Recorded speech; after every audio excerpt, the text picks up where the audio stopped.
This is Kalyjay and this is Sheldon. These two are very influential on social media platforms, specifically on X.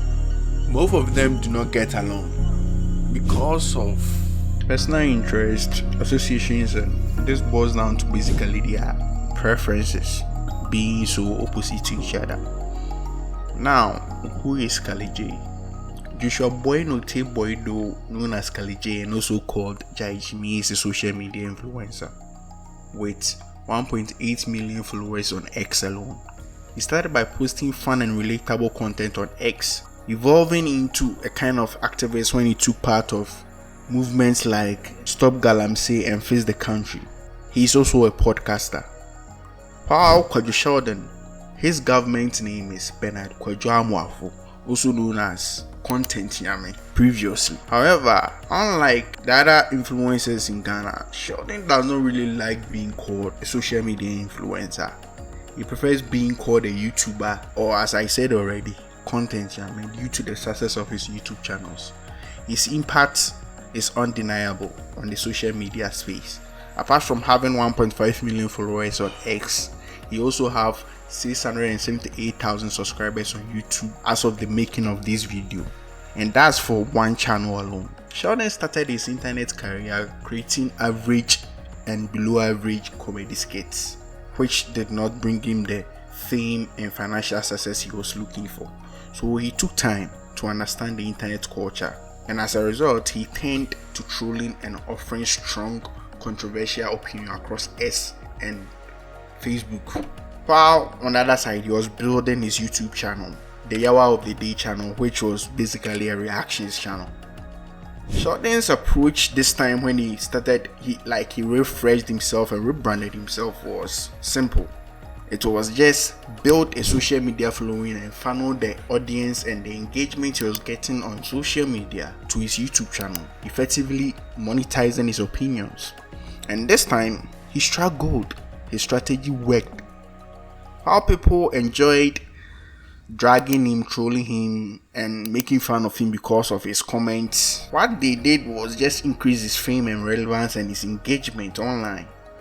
Regardless of whether the reactions he got for his opinions were negative or positive, Sheldon kept winning. This was a stage in his career where Sheldon did not care about being liked or being disliked. Sheldon riled up a lot of people using this strategy, which has led to multiple feuds and beefs with celebrities and most notably with Kalyjay. According to Kalyjay, this is how their rivalry started. My problem with Sheldon started when he wanted to be the MC for This Is Tema. Yeah.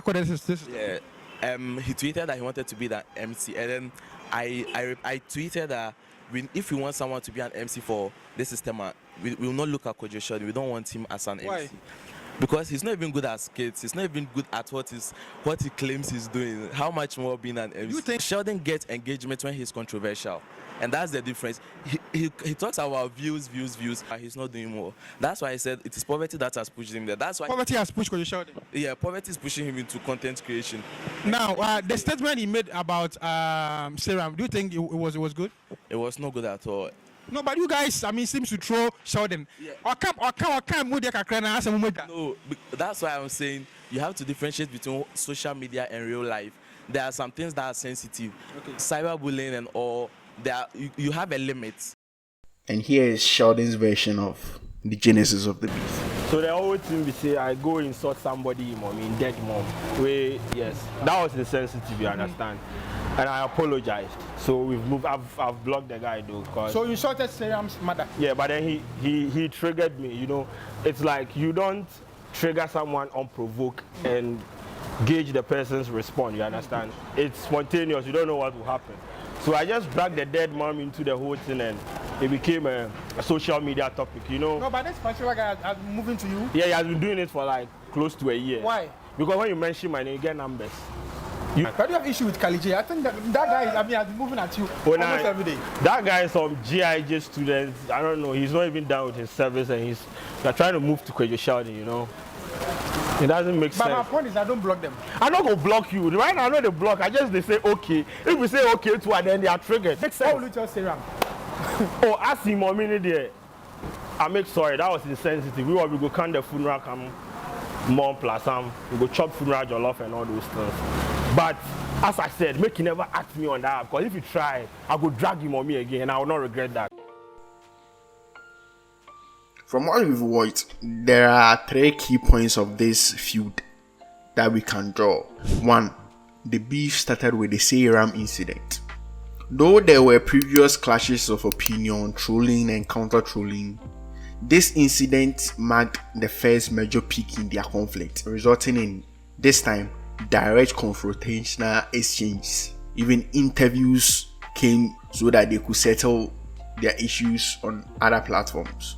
Here, Sheldon crossed the line by making offensive comments about the deceased mother of Seyram, Kalyjay's friend, while Kalyjay was trying to be a good friend, standing up to a supposed bully during a time on Ghanaian Twitter when trolling and the peasant versus law system was common.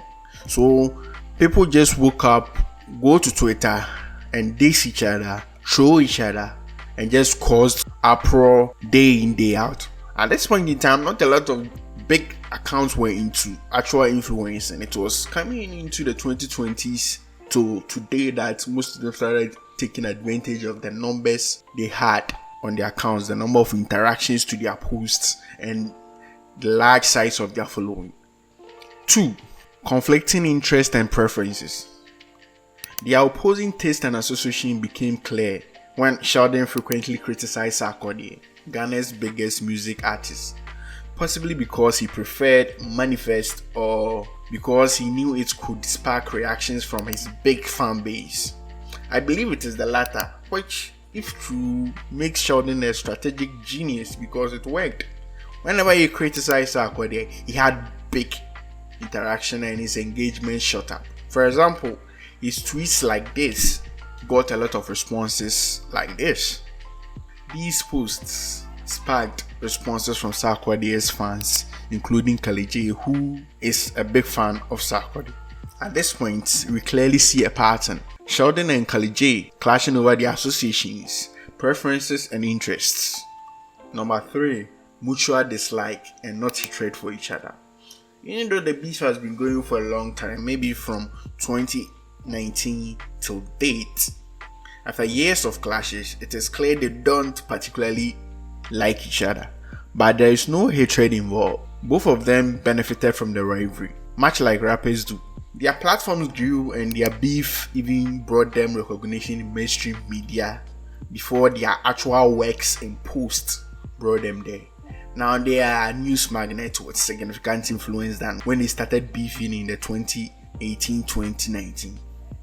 Sheldon grew his platform through bold and often controversial opinions along with high quality content creation and production, while Kalyjay achieved similar success by promoting a brand of positivity activism, which even allowed him to dine with foreign diplomats and access other higher places. They've both become worthy assets, or in some cases pawns, in the political sphere, and this year being the election year makes them very useful to politicians for their propagandas and everything you can talk about. Now they are worth their attention and use of political parties. Kalyjay, through his influence, spearheaded movements like Fix the Country, Stop Galamsey Now and Free the Citizens. These were Ghana-focused political movements in a heavily partisan space. Of course, this led to backlash from members and fans of the ruling New Patriotic Party, or the NPP, who accused him and his movement colleagues of being National Democratic Congress members or being funded by them. And of course, as a card-carrying member of the NPP, which Sheldon has said on so many occasions himself, probably shaded Kalyjay too and the movements he took part of from time to time. At this point, Sheldon had already achieved his goal through his rants in chaotic online behavior from 2018 to 2022. Now he had big platforms. He had multiple YouTube channels with lots and lots of subscribers, and also he had a lot of deals affiliation deals with brands across the country. So now he was a little bit calm and less confrontational, or I would say less directly confrontational on social media. So now his critics and other things he says on his platforms against people are more subtle and less direct than before. As you can see now, he uses no names or tags most of the time, but his statements clearly target certain individuals. And as our forefathers say, a statement really knows its target. But don't forget, Sheldon has also criticized the government and his own political party in multiple videos. Just like any Ghanaian, he also has the right to do so. But at times I think he fails to see other people's right to also criticize his government. And one thing Sheldon is doing really well is that he's learned from history. So he avoids directly endorsing any political candidate, because we all know you can't trust Ghanaian politicians to even do the minimum. So what if they come and not just do the bare minimum, but do absolute worst? Then your fans will turn against you. And that's a risk I don't think Sheldon is going to take for anybody. Maybe for a huge amount of money, just like he's saying. But I don't think he's going to take that chance again with his career. On the other hand, Kalyjay projects a neutral Ghana-focused stance in politics in Ghana. But that hasn't stopped accusation from surfacing. The exchanges between him and his nemesis led to Kalyjay dropping a bombshell of accusation about celebrities and influencers allegedly being paid to mislead the public, their fans, for the agendas of their financiers, and also the use of NGOs by some of these celebrities and families and friends of politicians to further corruption in Ghana. Those accused of being paid went on rampage. Some of them weren't able to hold their cup of water and spilled all over. Those who felt exposed decided to even downplay the unethical practices of deceiving your fan base, your following, as a norm in a very shameless and corrupt society that Ghana has become. But we are not going to fall for that nonsense.